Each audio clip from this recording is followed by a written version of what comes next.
What's up, you guys? This is Zay Brooks, and this is episode 32 to a show I do not know the title to yet.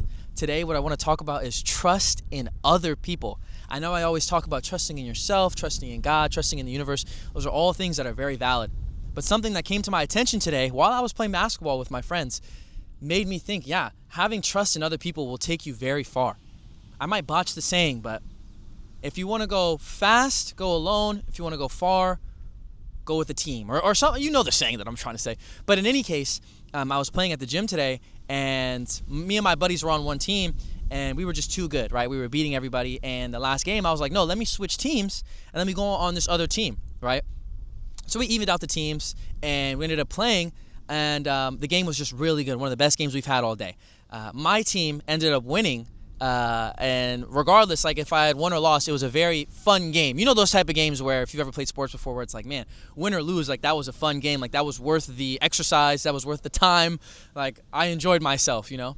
And a really good friend of mine, as we were playing, or after the game, we sit down and he's like, man, my team should have won that game. And I was like, well, you guys did have the pieces, you know. I'm happy that we won. It was a good game. And then he goes, man, you really have trust in your teammates. He was like, I think I need to trust my teammates more. And it hit me. I was like, man, I think that's what I want to talk about today. And I guess I'll make the analogy first with sports, especially in a team sport, right? A business is a team sport. A team within a business that you're a part of, what you're employed to. You know, a sports team, if you know some of my young people that are in sports or on a collegiate team or on a professional team. No matter what, it's very rare, unless you play tennis or you're like a one-man army plumber and you have nobody on your team, like most of the time you're going to have teammates in your business or on your team, right? And so to me, the ultimate goal is to create a business that doesn't need me, right? Create a system. It talks about it in Robert Kiyosaki's book, The Cash Flow Quadrant, the second book after Rich Dad, Poor Dad. And it basically explains if you want to create a system that doesn't include you, you need to be able to manage people or have somebody that manages them, but you manage that person. You see what I'm trying to say? You have to have a team that can do the job for you, where you can leave a business, leave a team, per se, and the team, you can find it better off than you had once had it. But in order to get to that level, you have to be able to instill that trust into other people where they can build that confidence and problem solve on their own, where they don't necessarily need you anymore. Now, obviously in basketball, right, I said the first example I was going to give is sports. I am a part of the team no matter what. I guess if I coach, but even if I am a coach, the coach is always around. So that may not necessarily work for sports per se. But I'd like to make the analogy here. When I play basketball, right, I play point guard. So I'm the one that facilitates, runs the offense, all those things. I've learned from some of the best players of all time, like LeBron James, Kobe Bryant, that it's always good to instill confidence in your teammates early so that confidence can carry somebody farther than you think. I mean, think about it. Let's say I'm just making an example here, some of the not more attractive looking people, I'm not saying ugly, but the not super dressed and not having all the expensive clothes and all the, you know, accessories that come with them.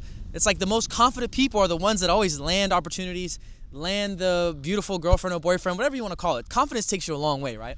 So by simply me instilling confidence in somebody else, the amount of what can take place when you give them that confidence, it's like, I swear, bro, even sometimes when I play basketball, the guys who don't really have that much skill but have tons of confidence seem to make every shot, or like just seem to play well every time. You know, it's like instilling that confidence in somebody else is a level of trust. Trusting that, even if you have to trust in God, trust in the universe, that you pouring in effort into this person, there will be some sort of return, whether not even for you, but just more so towards the team. If I have a player, right, that I think is decently good, my positive self-talk towards him, my trust in him, my confidence in him can make his game go even higher.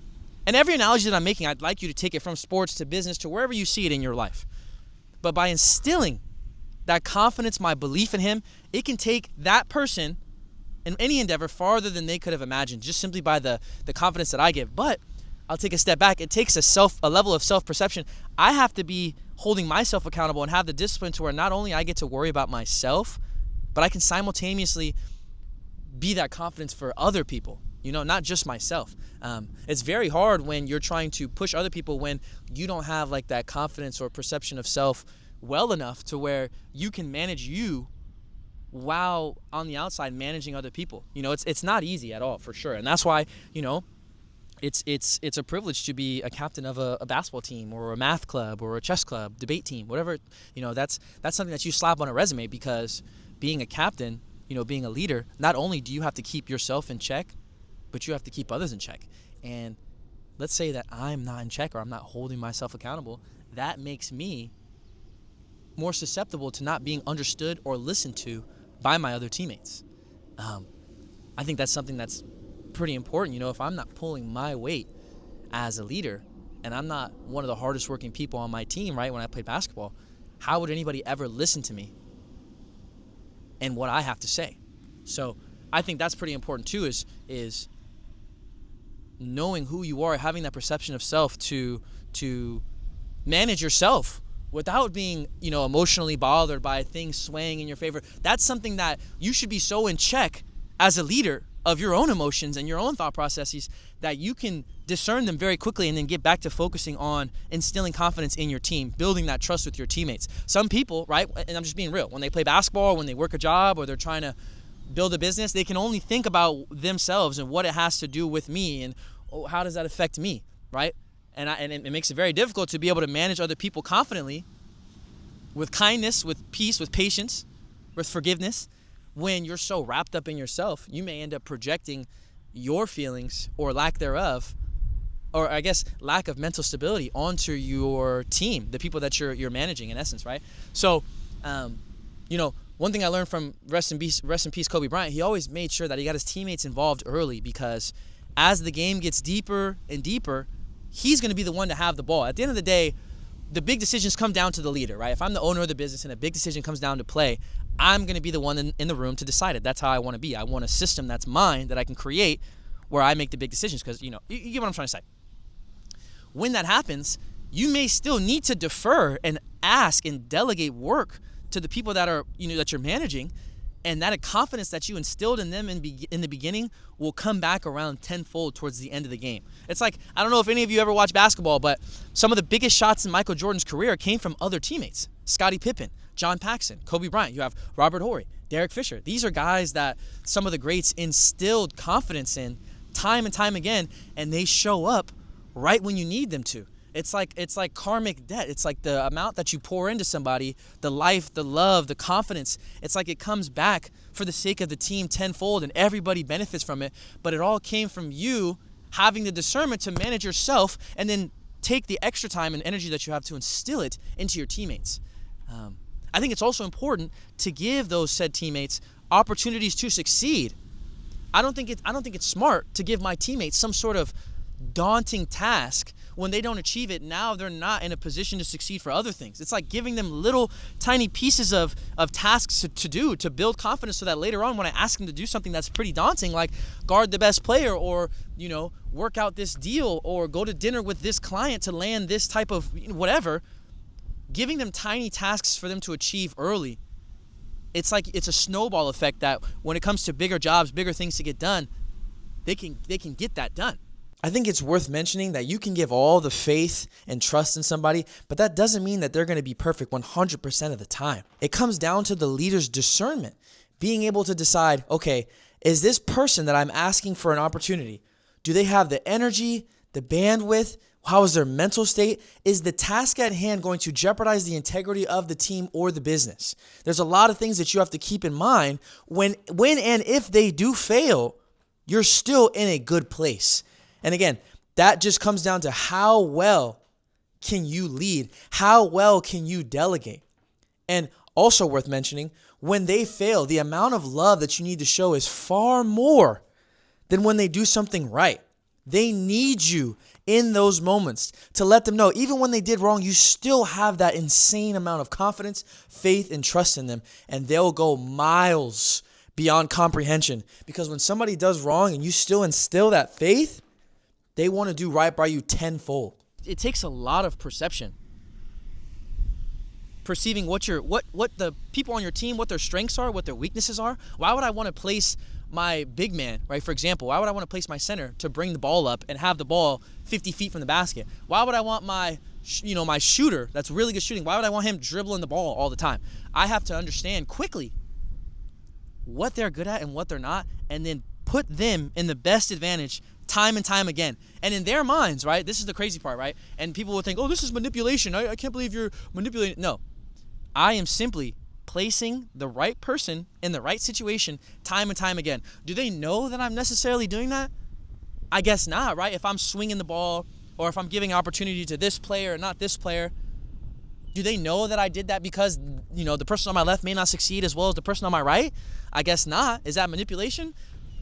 If you want to call it that, I just think putting the people in the right positions to build that tiny level of confidence in those small tasks builds up to something big, but it all stemmed from your discernment knowing which opportunity needs to go to who, or which timing allows for which person to have the shine here and have the shine there. It just takes a lot of moving pieces around, The best generals know exactly what the people right below them can do and what they can't do. And A, B, C, D, E, what person's strengths are, what person's weaknesses are, how to coach them up correctly.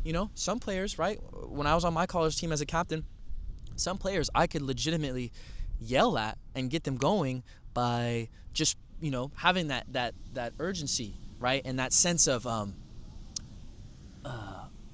just seriousness, right? But then some players, I had to kind of come up to them and show them a little bit of love and dap them up. Or, we'd call it a criticism sandwich, where I'd go up to them and praise them for something that they're doing good, give the criticism in the middle, and then right after that, you show love again. So it's a sandwich. It's love, criticism, and love, and then you piece it all together for a sandwich. Like, those are things that you might have to do with some people, right? One way to coach, one way to teach, one way to, own a business and communicate with your people under you. It could be different for everybody else. So that's one thing I'd really pride myself on, and I didn't understand. I guess I didn't realize that this is something that I'm really passionate about, is being a leader. Even right now with me and my business of getting paid to be me, there are people that I manage. I manage, producers that come with me to Comic-Cons and sports events. I have editors for my personal brand and clips that I may make. I have people that I work with in UGC deals, managing, people that need to get me information and stuff in order to get the deal done or have the certain metrics, things that I need for the deal with these corporations.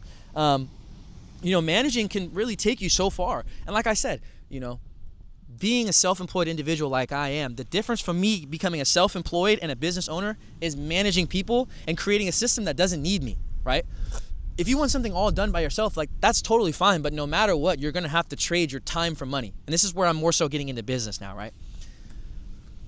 You would have to trade your time for money. So if you don't want to do that and you want to delegate, that's the big key word in business, is delegate. Work to other people. You have to have good discernment and good perception of what these people can do, what their strengths are and what their weaknesses are. Delegating work is the difference between you being able to go do something else and work on other things, work on big picture things, and have people worry about the smaller stuff that's equally as important, but not stuff that you necessarily have time for because you're trying to grow the business. And I'll sit here and tell you right now, I don't own a business with 50 or 100 employees. I will. Time is not linear, so my higher self, yeah, we do manage multiple people with real estate and other businesses that I own for sure. But as of right now, that's not the case. But that doesn't mean that I can't learn and know what it takes so that when it's my time to manage 50, 100 people, however much, I am ready to take on that opportunity. And that's just one thing in life, is people don't want to prepare for an opportunity until they know that it's reality.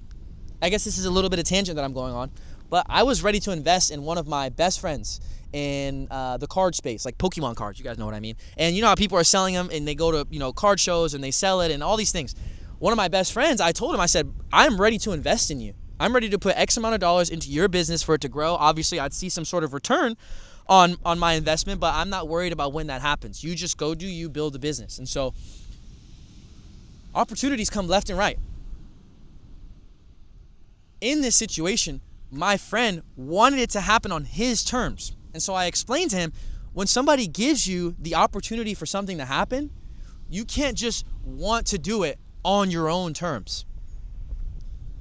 When he comes up to me and says, oh, now I want to cash in that opportunity, that's not how it works. That's not how life works.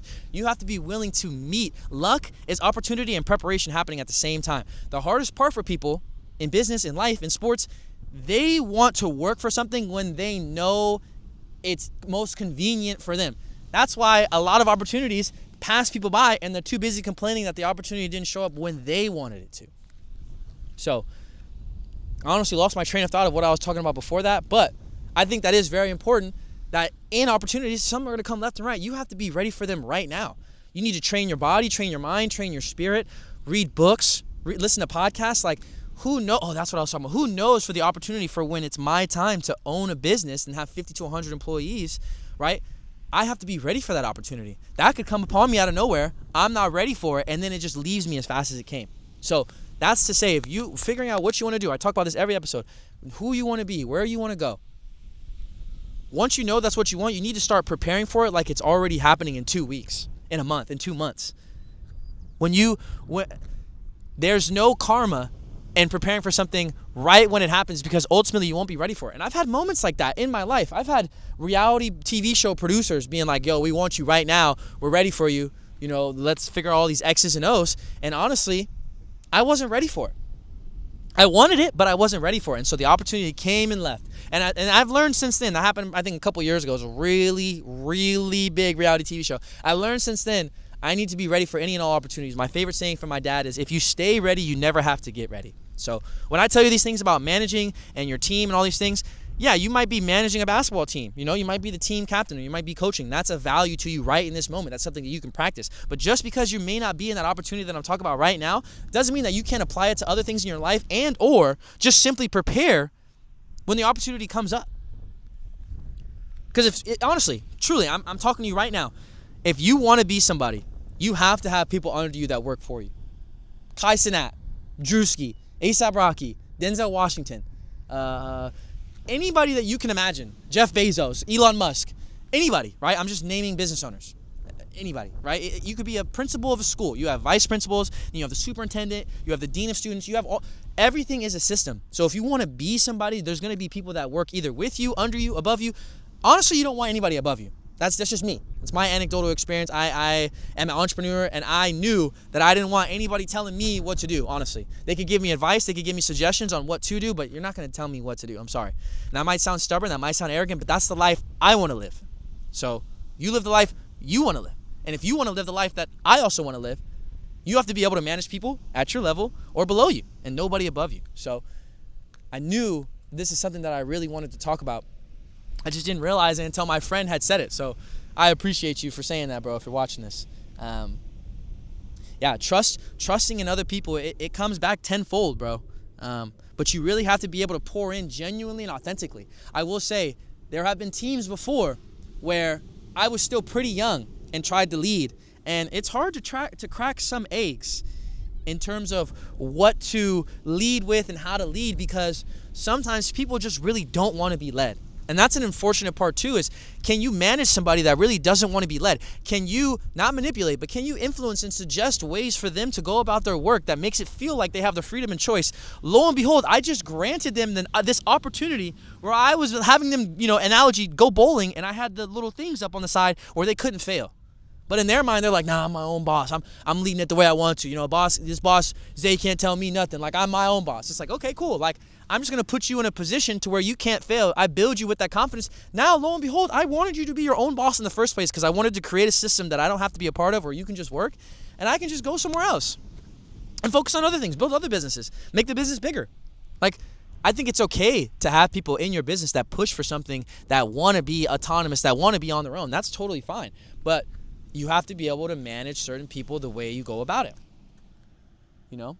I will say, like, my company that I work for now, Babita, the trivia company, like, my guys, my business partners, they do a great job of doing that. So just learning how to manage people, have people become their own boss, instilling confidence in them, that's something that I've gotten to see firsthand, which I'm super thankful for. And as I keep growing in the business, there will be opportunities for me to manage. I already do it now, but there will be opportunities for me to manage more and more people. So I'm just definitely thankful for that. One of my mentors, a CEO in Vegas, he manages salesmen all across the country, so managing people is something that you're going to have to do sooner or later if you want to be somebody. If you just want to be a regular employee and you clock in and go mindless for a third of your life, and somebody tells you, hey, I need you to do this, and this from 9 to 5. You can't do nothing else. I want you to do this. If that's what you want, then that's the life that you want to live. I'm not knocking you for that. I just want to say, life is meant to be spent doing exactly what it is that you want to do. We're only here for 80 to 100 years. So if you're listening to me right now and you're like, man, who cares what this guy's saying? I have a nice job and blah, blah, blah, blah, blah. I think pure freedom, right? This movie I watched yesterday was the Michael Jackson biopic. The freedom for him to creatively choose how he wanted to live his life, to me, is the American dream in essence. I'll say that again. The real American dream is the freedom to choose how you want to live life every single day. If you're forced to live life a certain way,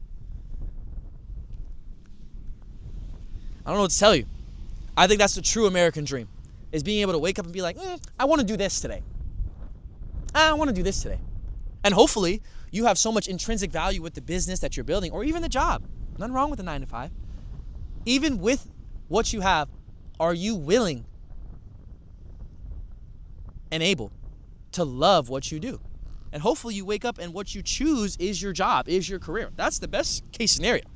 So for me in my life, being a leader, being a captain of when I was with the basketball team, or, when, being an entrepreneur with my business, managing other salesmen when I was a salesman, like, I enjoyed leading people. I think the people that get paid in this day and age in America are problem solvers, managers, not managers, but I guess business owners. Managers are still employees because they have a manager and they have a manager, and it's the latter.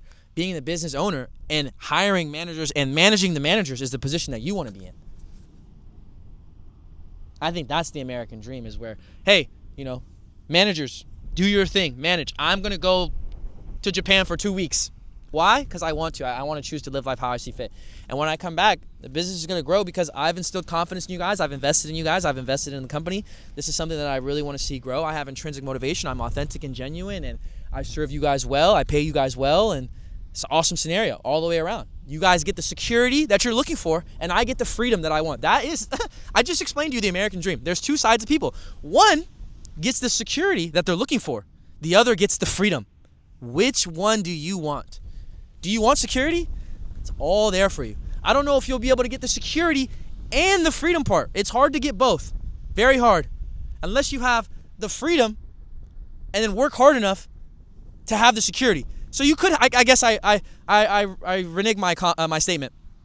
You do have the ability to get both, but you have to work really hard in one direction. Either you work with security so long that you're able to buy yourself freedom when you're 60, or you have freedom now in your 20s, work really, really, really, really hard, work crazy hours, work 80 hours a week, I'm telling you, I'll work 40 hours in 3 days with the stuff that I do for my videos.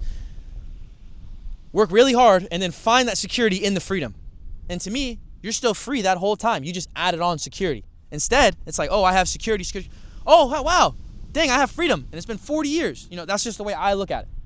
I don't mean to hurt people's feelings. I'm just trying to get you to understand. I swear to you, you can live life however you see fit. The limitations that you set on your life, I think I have to work this job because it's comfortable and it makes sense and it pays the bills and this is how I was meant to live. I completely disagree. Whenever I talk to people, it's funny. I need to catch myself doing this more often than not and stop myself. Whenever I end up talking to somebody, I say, if money were no option, what would you do? And it sounds completely different from what they're doing. And I'm like, so you're doing what you don't want to do in life. I don't say that, but that's just what I'm thinking. It's like, man, I think my life was meant to be lived 24/7, 365, always doing what you want to do. And it's hard to deal with that. If you feel like you have limitations or pushing back on what I have to say about that, I honestly think you should read Think and Grow Rich by Napoleon Hill. I just recommended one of my friends that book. Phenomenal book. Chief Definite Aim, Burning Desire, Unwavering Faith. I say that every single episode. If you watch my other episodes, it's all I talk about. And that's the biggest part that comes from that book, is knowing what it is that you want, having the burning desire for it to happen, and the unwavering faith that it will happen. The physical equivalent has nothing else but to be inevitable. So, anyways, back to my point. That is the conviction that you need to have in order to manage. So me telling you to be somebody that's unprecedented, somebody that's important, a business owner, a content creator, whatever it is that you want to be, you're going to have to manage people. So honestly, it'd be counterintuitive not to listen to what I have to say.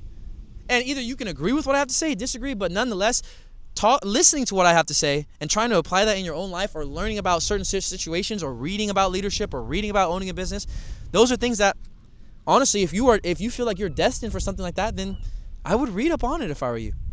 Think and Grow Rich is a great book. How to Sell Your Way Through Life is a great book. Rich Dad Poor Dad is a great book. The Cash Flow Quadrant by Robert Kiyosaki, also by Rich Dad Poor Dad, is a good book. Managing people, instilling confidence, putting players in. It's a crazy analogy, and I'll stop talking after this. We'll do our meditation. Steve Nash, right, one of the greatest point guards of all time, two-time back-to-back NBA champion. Back-to-back MVP. He's not an NBA champion. He said when he was at Santa Clara, he would, because he was such a good passer, he knew that if his teammate was in a bad position where he would make himself look bad or miss a shot or not be in the greatest position possible, he would pass specifically in an area where he knew his teammate couldn't get the ball off or couldn't do something with the ball. He made sure to pass it in a specific area so that he could make the right decision. Let's say he's trigger happy and he wants to shoot the ball. I'm in the game, I want to shoot. Steve Nash will throw it in a certain area. Let's say he's left-handed. He'll throw it in his right pocket to where he can't get the ball up fast enough and the defender's too close, forcing him to move the ball and make the right play. You have to have the discernment and almost an IQ, whether it's business, sports, whatever you want to call it. You have to have the IQ and discernment perception to know where your teammates can succeed and where they'll fail. And they call it manipulate. Oh, you're influencing and manipulating the person to do it. You're not allowing them to have freedom of choice. You technically are. You're just putting the bumpers up and allowing them to bowl. That's the analogy. That's probably the best way I could put it. So I always want to say this now. My DMs are wide open for you guys. These videos aren't really getting that many views, which I'm totally okay with. I said, this in my mind's eye, this channel has 1 million subscribers. These videos get hundreds of thousands, millions. There's no limit to the views that these videos get. My DMs are wide open for you guys. I have an email that I attach to every single description for you guys to look at. So use that, especially early now. I don't have all the answers, but if you feel like I can help you in life somehow, give you life advice, something to resonate with in your own life, something to talk about, I'm here. If you want to email me and you want me to talk about a specific topic on this show, say less. You let me know. So this place will be a community that is vibrant with people spreading love and positivity and even conversations in here. I would love to watch debates, happen in here with love, I think that's inevitable. So I'm wide open for you guys to talk to. Some people would DM me about other stuff. I can tell whether or not you're coming from the show. I got 25,000 followers. I know that DMs come from other places and different intentions, so I don't really answer those. But when I know it's from the show, when I know it's from this, trust me, I'm all ears. So what I want to do now, if you guys can find a spot on the ground, find something comfortable to sit on, and we're going to do a guided meditation. So if you don't mind closing your eyes. And what we're going to do is we're going to take 3 deep breaths. So in and out. In and out. One more time. In and out. And what I want you to do is clear your mind. No other thoughts. What will help you the most is the mantra, I am here now. Say that in your mind's eye. Say it. I am here now. Allow your mind to go blank. Breathe in through your nose and out through your mouth. If you feel thoughts creeping in about your day, your life, your pet, whatever, allow that thought to pass like a red car on a highway. Come back to the present moment and repeat the mantra, I am here now.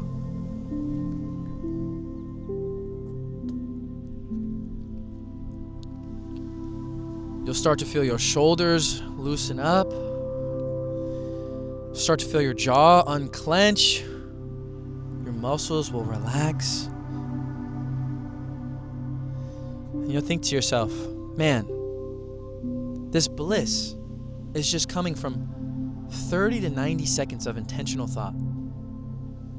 I need more of this in my life. I need to create time to come back to myself, spend time with myself, and breathe.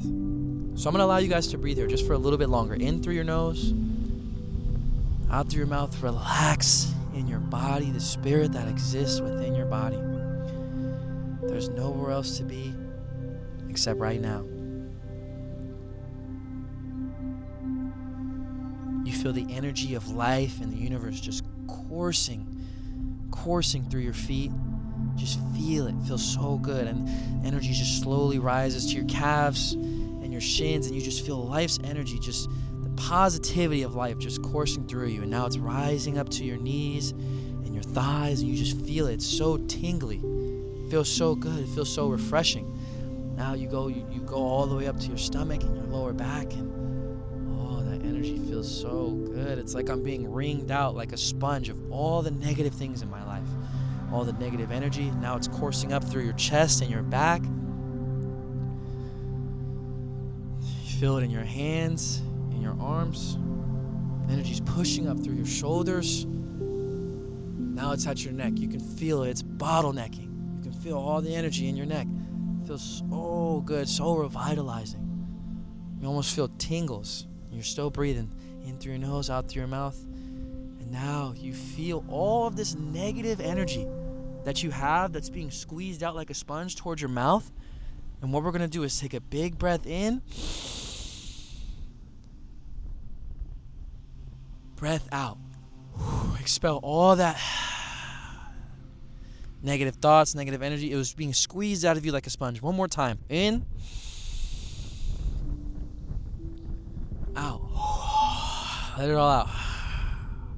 All the negativity. Only positive, revitalizing vibes. One more time. Even if you have to be vocal and loud with this excess push. Breathe in. Out. Push it all out. Whew, you can open your eyes now. I swear to you, that feels good. I don't know. It's like some energy, weird vibes thing. It's not weird. We have that power. I promise you, we are a lot more powerful as humans than we think.